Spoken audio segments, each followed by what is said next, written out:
Back. ഇന്ന് നമ്മൾ തയ്യാറാക്കുന്നത് ഒരു അടിപൊളി കക്കാറച്ചി ഫ്രൈ ആണ്. അതിനായി ആദ്യം ഒരു പാൻ എടുത്ത് അതിലേക്ക് ക്ലീൻ ചെയ്ത കക്കാറച്ചി ആഡ് ചെയ്ത് 1 സ്പൂൺ മഞ്ഞൾപ്പൊടിയും 1 കപ്പ് വെള്ളവും ആഡ് ചെയ്ത് ഒന്ന് നമുക്ക് വേവിച്ചെടുക്കണം. കക്കാറച്ചി നല്ലതുപോലെ വെന്തെന്ന് മനസ്സിലാക്കാൻ നമുക്കൊരു ഐഡിയ ഉണ്ട്.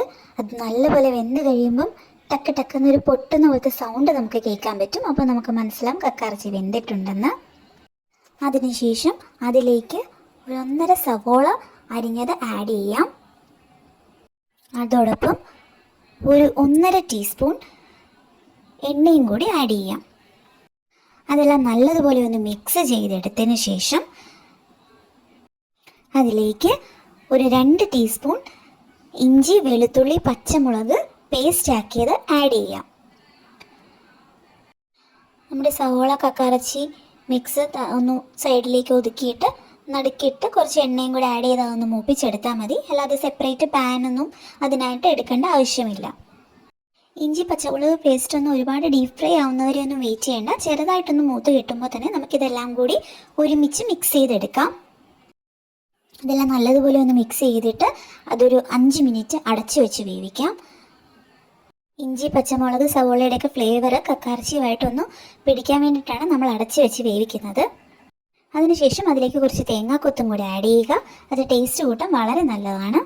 അതിനുശേഷം അതിലേക്കൊരു 2 ടീസ്പൂൺ കുരുമുളക് പൊടിയും കൂടി ആഡ് ചെയ്ത് നല്ലതുപോലെ ഒന്ന് മിക്സ് ചെയ്തെടുക്കുക.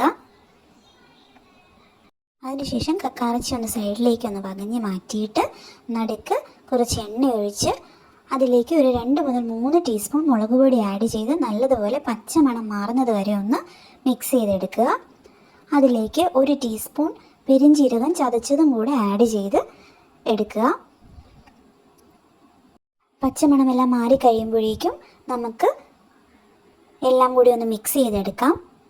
മസാല കക്കാറച്ചിലേക്ക് നല്ലതുപോലെ പിടിക്കുന്ന രീതിയിൽ മിക്സ് ചെയ്തെടുത്ത ശേഷം ഒരു 5 മിനിറ്റും കൂടി അടച്ചു വെച്ച് വേവിക്കുക. കക്കാറച്ചിയിലേക്ക് അതിൻ്റെ ഫ്ലേവറൊക്കെ പിടിക്കാൻ വേണ്ടിയാണ് ഇങ്ങനെ ചെയ്യുന്നത്. വളരെ എളുപ്പത്തിൽ സ്വാദിഷ്ടമായി തയ്യാറാക്കാൻ പറ്റിയ നമ്മുടെ കക്കാറച്ചി ഫ്രൈ ഇവിടെ തയ്യാറായി കഴിഞ്ഞു. എല്ലാവരും ഒന്ന് ട്രൈ ചെയ്ത് നോക്കി അഭിപ്രായങ്ങൾ കമൻറ്റിലൂടെ അറിയിക്കണേ. വീഡിയോ ഇഷ്ടമായെങ്കിൽ എല്ലാവരും ലൈക്കും ഷെയറും സബ്സ്ക്രൈബും ചെയ്യണം. Thank you for watching.